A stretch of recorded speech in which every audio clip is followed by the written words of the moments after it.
નવસારી જિલ્લો દીપડાઓનું અભયારણ્ય બની રહ્યું છે। એક અનુમાન મુજબ નવસારીમાં સૌથી વધુ દીપડા હોય એવી સ્થિતિ છે।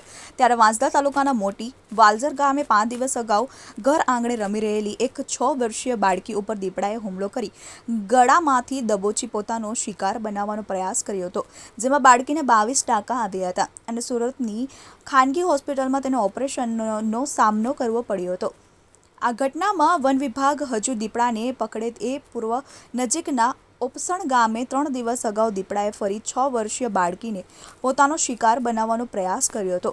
પોતાની માતા સાથે કાકાને ઘેર જઈ રહેલી બાળકી ઉપર દીપડાએ તરાપ મારતા માતાએ હિંમત દર્શાવી બાળકીને બચાવવા પ્રયાસ કર્યો હતો, જેમાં બાળકીને પોતાની પાસે લઈ સામે દીપડા ઉપર વાર કર્યો હતો, પરંતુ દીપડાએ દહાડ મારી માતા ઉપર હુમલો કર્યો હતો, જેમાં માતાએ હિંમતથી ફરી પોતાની પાસેથી બેટરીથી દીપડાને મુક્કો માર્યો હતો અને દીપડો ફસડાઈ પડ્યો હતો। સાથે જ બૂમાબૂમ કરતા અન્ય લોકો પણ દોડી આવ્યા હતા અને દીપડો ઘટના સ્થળેથી ભાગી છૂટ્યો હતો। ઘટનામાં બાળકીને વાંસદાની સિવિલ હોસ્પિટલ ખસેડાતા તેના ગળામાં 10 ટાંકા લેવા પડ્યા છે, જ્યારે બાળકીની સ્થિતિ હાલ સુધારા પર છે।